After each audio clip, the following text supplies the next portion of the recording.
बिस्मिल्लाहिर्रहमानिर्रहीम। मेरा नाम डॉक्टर साकिब मलिक है। मैं dean CEO you medical college हूँ।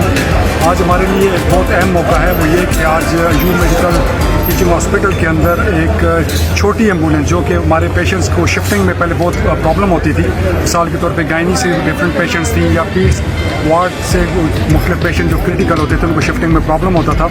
उसके लिए हमने एक मिनी एम्बुलेंस जो है वो हमने मंगवाई है, जो आज इंशाल्लाह हम हॉस्पिटल डायरेक्टर साहब के हवाले करेंगे। और इसमें मैं अपने बोर्ड के चेयरमैन आबिद जमील साहब को बहुत मशकूर हूँ, क्योंकि उन्हीं की पॉलिसी थी, उन्होंने ये टास्क मुझे दिया था कि इस तरह की एम्बुलेंसेज जो है अपने इंस्टीट्यूट के अंदर हम लेकर आएँ। तो अभी ट्रायल बेसिस पे हम ये पहले एक एम्बुलेंस लाए हैं। इंशाल्लाह अगर ये ठीक चली, अल्लाह ने चाहा तो हम मज़ीद एम्बुलेंसेज भी लाएंगे।